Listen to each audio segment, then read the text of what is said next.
किसान साथियों नमस्कार। मैं पुनीत सिसोदिया। किसान भाइयों, आयरन एक बहुत ही जरूरी पोषक तत्व है हमारी फसलों के लिए।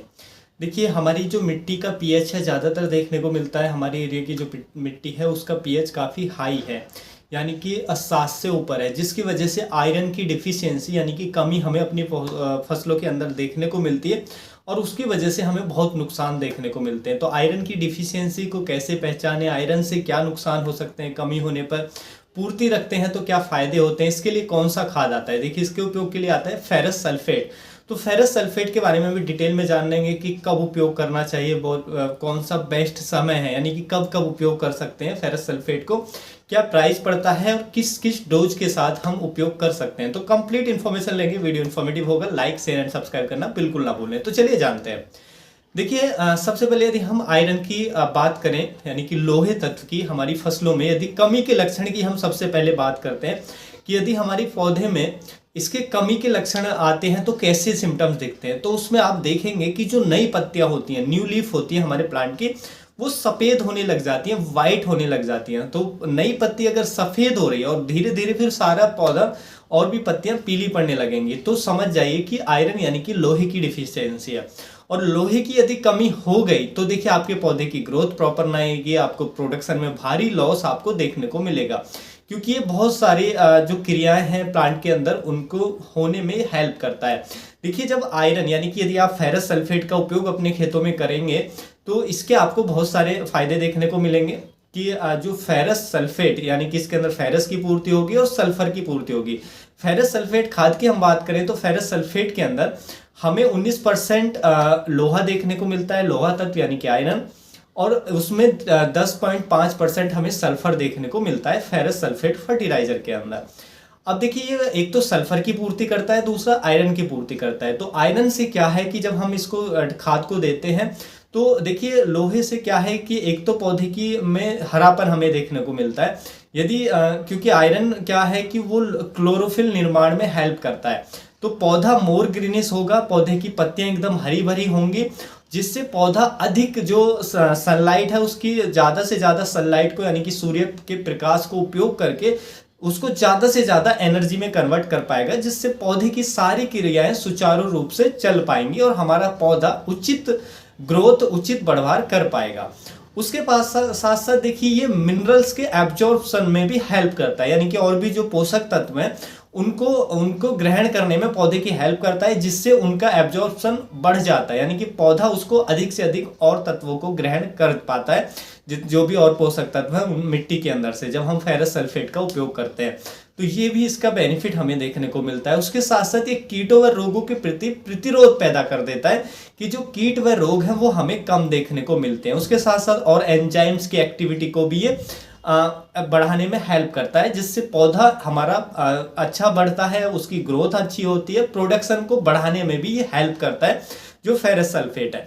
तो जो हमारी मिट्टी है जिनका पीएच का ज़्यादा है, 7 से ऊपर है, ज़्यादातर ऐसी ही मिट्टियाँ हमारे एरिया के लिए, तो इनमें फेरस सल्फेट का उपयोग हमें ज़रूर करना चाहिए, क्योंकि उनको प्रॉपर ऐसी फसलों में, ऐसी भूमि में जो प्रॉपर एक तो मिल नहीं पाता है प्लांट को, और कमी भी इसकी काफ़ी ज़्यादा देखी जा रही है जो फेरस तत्व है यानी कि आयरन तत्व है। तो हमें इसके लिए हम फेरस सल्फेट का उपयोग कर सकते हैं। उसके साथ साथ देखिए, जो ये मिट्टी का पीएच है, यानी कि जो मिट्टी एल्कलाइन है, तो मिट्टी के पीएच को बैलेंस करने में भी हेल्प करता है। जब हम इसको जमीन में डालते हैं तो मिट्टी के पीएच को भी यानी कि कम करने में हेल्प करता है, जिससे जो पोषक तत्वों का एब्जॉर्प्शन है वो बढ़ जाता है, यानी कि पोषक तत्वों को ज़्यादा से ज़्यादा प्लांट ग्रहण कर पाता है। आप जानते हैं, जब पहले बैलेंस जो हमारा मिट्टी का पीएच है वो बैलेंस होता है तो उससे न्यूट्रिशन एफिशिएंसी बढ़ जाती है प्लांट के अंदर। तो ये सब बेनिफिट हमें देखने को मिलते हैं। अब जानते हैं, देखिए, फेरस सल्फेट खाद का उपयोग आपको कम करना चाहिए। पहली कंडीशन, यदि आपको डिफिशियंसी दिख रही है यानी कि कमी के लक्षण नजर आ रहे हैं तो तुरंत ही आपको उपयोग कर लेना चाहिए।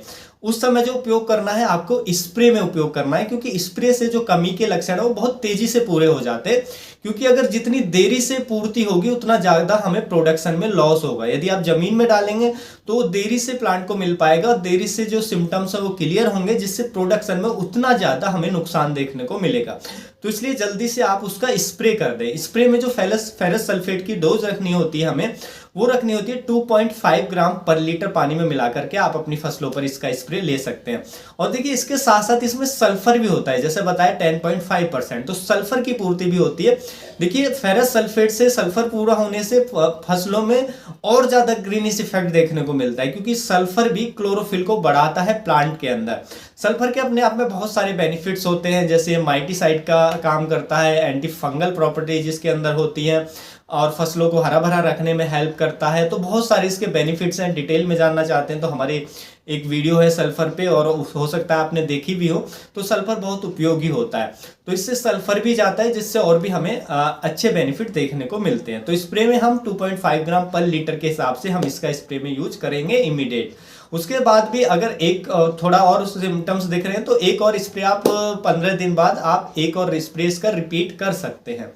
दूसरा देखिए, यदि आपको अपनी मिट्टी में लग रहा है कि हाँ इसकी कमी है फेरस की, तो आप इसको मिट्टी में भी दे सकते हैं। यानी कि मिट्टी में देना है आपको बुवाई के समय। जो फेरस सल्फेट है, जब भी आप बेड प्रिपरेशन कर रहे हैं, खेत की तैयारी कर रहे हैं, अंतिम जुताई के समय डाल सकते हैं खादों के साथ मिला करके फेरस सल्फेट। उसमें हमें फेरस सल्फेट की डोज रखनी होती है 10 किलोग्राम पर एकड़ के हिसाब से, तो उतनी डोज को आप डाल सकते हैं। यदि आप उस समय नहीं डाल पाए हैं, बाद में आप देना चाहते हैं, तो हम फेरस सल्फेट को वेजिटेटिव स्टेज में भी दे सकते हैं। यानी कि बुवाई के 20 से 25 दिन बाद भी हम इसको खड़ी फसल में डाल सकते हैं। चाहे तो यूरिया के साथ मिक्स करके हम वेजिटेटिव स्टेज में इसको दे सकते हैं। उसमें भी आपको डोज सेम रखनी है, 10 किलोग्राम पर एकड़ के हिसाब से आप इसका यूज कर सकते हैं फसलों के अंदर। तो इस तरीके से यूज कर सकते हैं।